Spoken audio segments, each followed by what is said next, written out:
శ్రీమాత్రే నమః. ఇక్కడ చాలా అత్యంత వైభవంగా జరిగింది. కనీ విని ఎరుగని విధంగా జరిగినది. ఇక్కడ ఈ ఛత్రపతి ధర్మరక్షణ సేవా సమితి వాళ్ళు చాలా కర్ర వేణుగోపాల్ గారు వ్యవస్థాపక అధ్యక్షులు చాలా చక్కగా ఇది నిర్వహించారండి. దీన్ని చెప్పడానికి కూడా మాటలు లేవు, అంత బాగా నిర్వహించారు.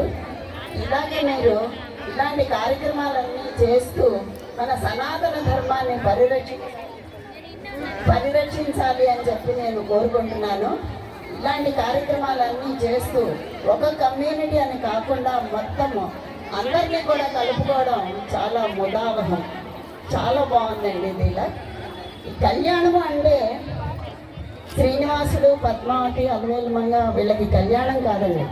జీవుడు పరమాత్మని చేరుకోవడమే భగవంతుని కళ్యాణంలో ఉన్నటువంటి ఆంతర్యం.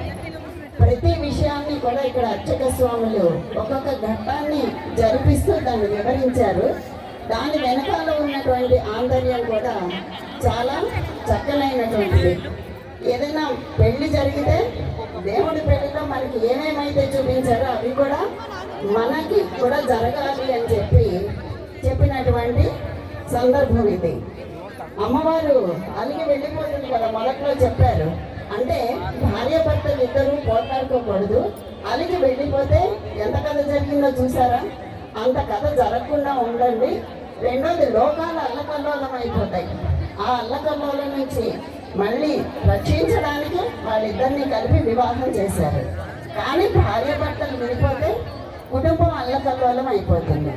అది మనకి ఈ శ్రీనివాసుని కళ్యాణం కథలో వెనకాల చూపించినటువంటి ఆంతర్యం. ప్రతి ఘట్టాన్ని చెప్పుకుంటూ వెళితే ఇంకొక కళ్యాణం చేసినంత అవుతుంది. ఇప్పటికి పాపం అందరూ ఆకలితో ఉన్నారు.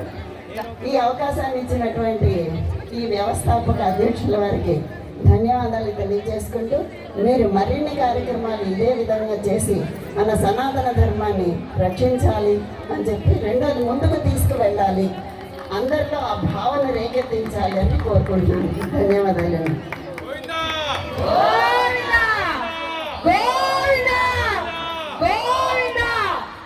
Thank you so much madam. ఇంత చక్కగా చెప్పారు మా ఫౌండర్ కర్ర వేణుగోపాల్ గారి గురించి.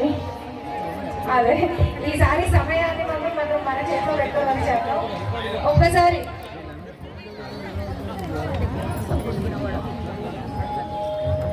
ఒక్కసారి గట్టిగా తప్పట్లు.